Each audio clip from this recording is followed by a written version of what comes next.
All right, Mustangs. This is Mr. Henderson back at you. This is Apophis. This is Wesley's pet snake.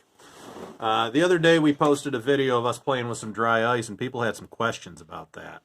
And not many of them had to do with the dry ice. Most of them had to do with what the heck are you ordering mice on the internet for? Well, this is why. Okay? Tell us, what is Apophis? He's a male albino Nelson's milk snake. All right, when did you get him? I think it was like last year. Yeah. And today is feeding day. So, what we have is a frozen and then thawed fuzzy mouse. So that's a baby mouse. And before we do this, if you're a little squeamish, now's a good time to turn it off because we are going to show the snake eating the mouse. Okay? So, are you ready? Last warning. Here we go. All right. He sees it. He smells it. What you don't know about Apophis is he is a pig. Oh. He loves to eat. And then he got confused. Try to With- pick it up and show it to him again. I think he found it. We've never fed him in a box before, boys and girls, so we're trying something new here. Well, now you're just going to make him mad because you took his dinner away. Come on, eat it. There we go.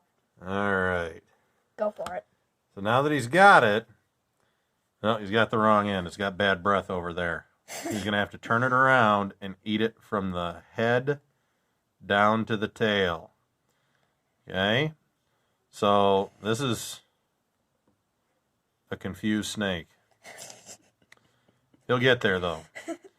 So, snakes are consumers, which means they have to eat other things to stay alive. They're not plants, right, Wes? Right.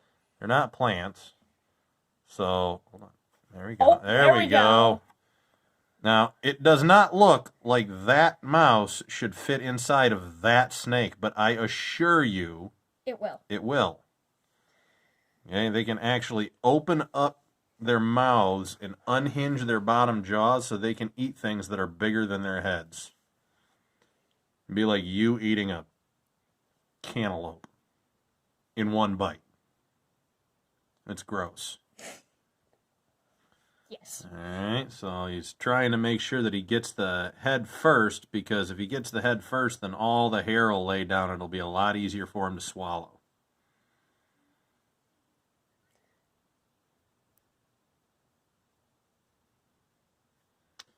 And the fact that I'm talking right now doesn't bother him at all. Why, Wes? Because he's probably enjoying this food. Well, why else?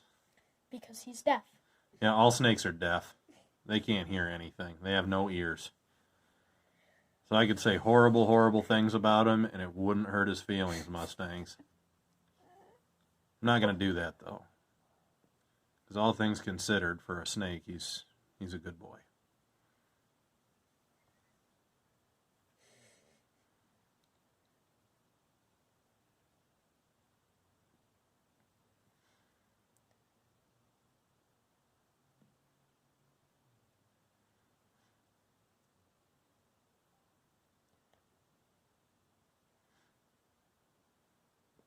Now, how often do you have to feed your snake, Wes? Once a week. Just once a week? Yeah.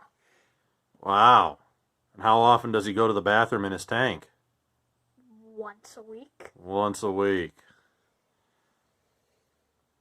It's awfully nice of him.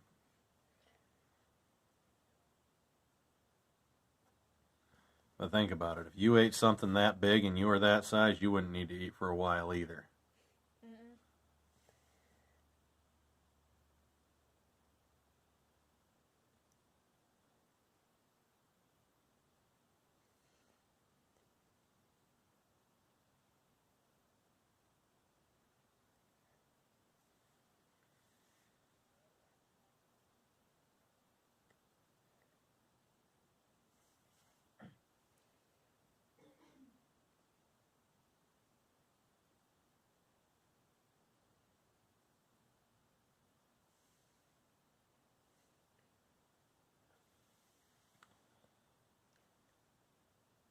There, he's getting the head taken care of.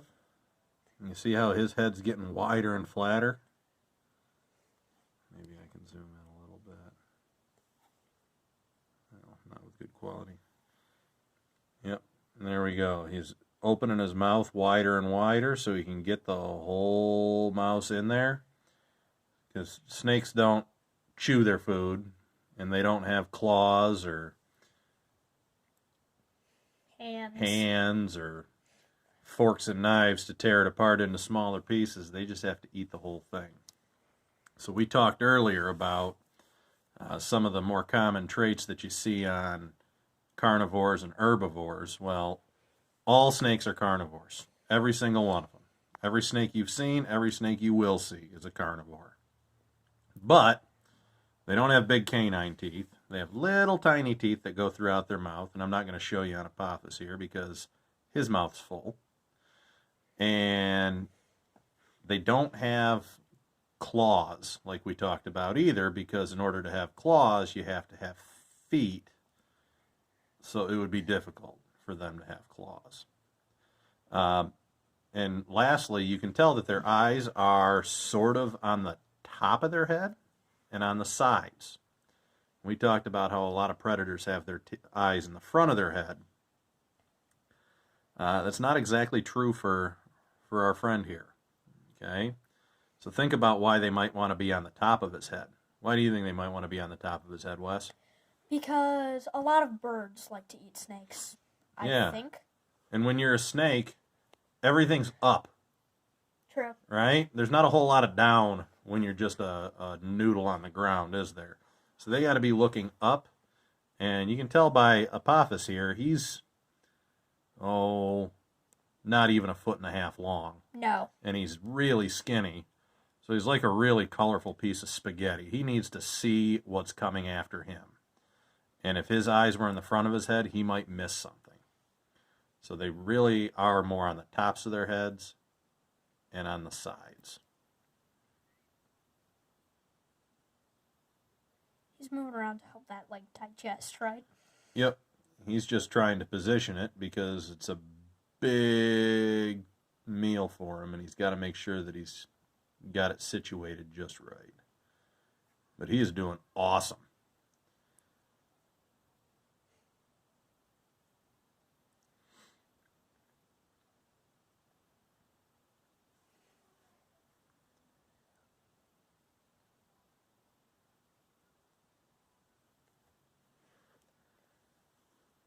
Yep, and the reason that we feed Apophis with frozen mice, well, they have to be frozen and thawed. You can't give them a mouse sickle. But we feed the frozen mice for a couple of reasons. First of all, and parents plug your ears, we keep his extra food in the freezer. And it stores forever. And the other thing is, if you can imagine if we were feeding him a live mouse, the mouse wouldn't really want to get eaten. He would have a lot of motivation to not get eaten. And one of the things that mice can do is fight back. Mice do have some claws, and they do have teeth. And snakes really don't. They have to rely on being bigger and stronger and faster. And with a snake like this that we've had for so long, and who is part of our family, we don't really want to let those live mice do any damage to him or hurt him. So by doing this, we don't have to keep live mice around. We don't have to watch live mice get hurt. And we don't have to watch Apophis get hurt. And I think all of those things together really mean that I think we're making the right choice here. And Apophis does not care. He's a pig. He'll eat whatever you put in front of him. Do not handle him after you've fed him and not wash your hands, because your hands will still smell like food. Yeah, that's happened before. He's struck at me before when I've had the smell of fresh mice on my hands. He has? Because he thought my finger was a mouse. Yep. But this is not a venomous snake. I wouldn't keep a venomous reptile in my house. Especially in his son's room. Yeah. Not even I'm that crazy. But I really kind of think that this one's the perfect pet for Wes because how old are you, Wes? 9 years old. That's really close in on your face. 9 years old. Okay. You're 9 years old. You need a haircut, and you got a snake in your room. Okay. Good talk. Let's get back to the meal in progress.